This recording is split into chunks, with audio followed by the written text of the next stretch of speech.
السلام علیکم ورحمۃ اللہ وبرکاتہ۔ وعلیکم السلام ورحمۃ اللہ وبرکاتہ۔ بلال بھائی، جو شب برات میں 6 نوافل پڑھے جاتے ہیں ان کا طریقہ بتا دیں۔ بسم اللہ الرحمن الرحیم۔ بزرگان دین کے معمولات میں سے یہ رہا ہے کہ مغرب کی فرض اور سنتوں کے بعد 6 نوافل اس نیت سے پڑھتے ہیں۔ پہلے جو 2 رکعتیں پڑھی جاتی ہیں اس میں یہ نیت ہوتی ہے کہ یہ 2 رکعت نفل پڑھنے کی برکت سے یا اللہ ہمیں درازی عمر بالخیر عطا فرما۔ پھر دوسری مرتبہ 2 نوافل جب پڑھے جاتے ہیں اس میں یہ نیت کرتا ہے بندہ کہ یا اللہ یہ 2 نوافل پڑھنے کی برکت سے مجھے بلاؤں سے محفوظ فرما۔ پھر تیسری مرتبہ جب یہ 2 رکعت نفل نماز پڑھتے ہیں اس میں یہ نیت ہوتی ہے یا اللہ اپنے سوا کسی غیر کا محتاج نہ کر۔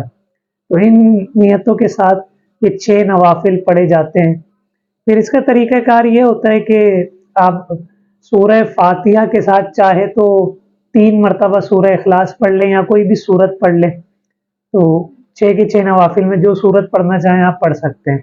اور ہر 2 نفل کے بعد آپ چاہیں 21 مرتبہ سورہ اخلاص پڑھ لیں یا سورہ یاسین کی تلاوت کر لیں یا دونوں پڑھ لیں، یا اگر آپ مسجد میں یہ نماز ادا کر رہے ہیں تو ایک بندہ ایک قاری سورہ یاسین کی تلاوت کر لے، باقی ایسا تمام سن لیں۔ اور بہتر یہ ہے کہ اس کے ساتھ دعائے نصف شعبان جو ہے، شعبان کی جو دعا ہے اس کو بھی پڑھ لیں، تو انشاءاللہ اس کی برکت سے جب آپ کا نامہ اعمال اسٹارٹ ہوگا نیا تو انشاءاللہ اس میں ڈھیروں نیکیاں آ جائیں گی۔ اور یہ جو آپ کے 6 نوافل ہیں، پہلے کے فقہائے کرام اس کو نہیں پڑھتے تھے، انہوں نے مکروہ تنزیہی اس کو لکھا ہے۔ اس کی وجہ یہ بتاتے ہیں، پہلے کے دور میں چونکہ نمازوں کی لوگ پابندی کرتے تھے فرائض کی، اور تو ان کو یہ خوف ہوتا تھا کہ اگر ہم نوافل کا اہتمام کریں گے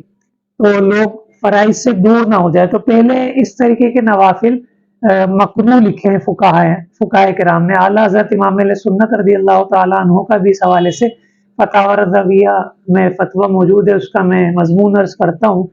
تو یہ اب بعد میں کیوں یہ شروع ہو گیا 6 نوافل کا سلسلہ؟ پہلے کے دور میں نوافل کو مکروہ کیوں لکھا؟ وجہ میں نے ایک عرض کر دی ہے کہ لوگ اس وقت فرائض بڑے کثرت سے پڑھتے تھے، چھوڑتے نہیں تھے فرائض نا، تو اس لیے انہوں نے فقہائے کرام نے نوافل سے ان کو یوں دور رکھا کہ کہیں یہ فرائض میں کوتاہی نہ کرے۔ لیکن اب زمانہ کچھ اور ہے، اب لوگ فرائض نہیں پڑھتے، تو اب علماء نے یہ فرمایا کہ نوافل کے ذریعے مسجدیں آباد ہوتی ہیں، تو اسی نوافل سے پہلے علم دین سکھایا جائے، بیان و تبلیغ کی جائے، اور اس میں فرائض کے فضائل بتائے جائیں تاکہ نوافل کے ساتھ ساتھ لوگ فرض نماز کی طرف بھی رغبت پائیں۔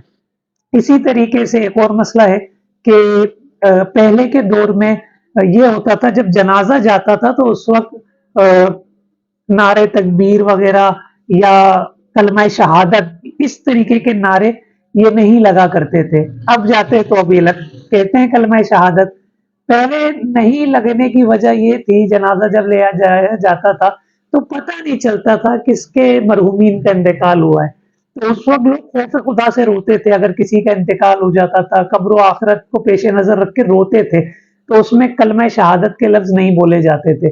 لیکن اب چونکہ اب نہ قبر و آخرت کا ہمیں خوف ہے، قبرستان میں بھی ہم موبائل یوز کر رہے ہیں، جنازے کے ساتھ جا رہے ہوتے ہیں، تو اس صورت میں اب کلمہ شہادت کہنے کا حکم ارشاد فرمایا۔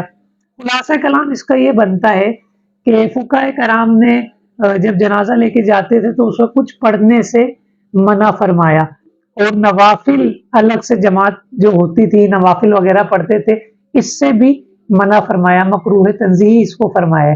لیکن فی زمانہ چونکہ اب گناہوں کا دور دورہ ہے، نیکیوں سے دور ہیں، فرائض سے دور ہیں، نوافل سے دور ہیں، تو ان چیزوں کی اب اجازت دی تاکہ ہم نیکیوں میں رغبت پائیں۔ اللہ کریم ہمیں شب برات کی برکت عطا فرمائے، نوافل پڑھنے کی توفیق عطا فرمائے، اور اس رات جو محروم ہوتے ہیں یعنی والدین کے نافرمان، شراب کا عادی، مسلمانوں کے لیے بغض و کینہ رکھنے والا، تو جو لوگ اس رات محروم ہوتے ہیں ان میں ہمارا نام نہ آئے۔ اللہ کریم ہمیں اس بابرکت رات کی برکتیں دے اور ہمیں بلا حساب بخشش و مغفرت سے نواز دے۔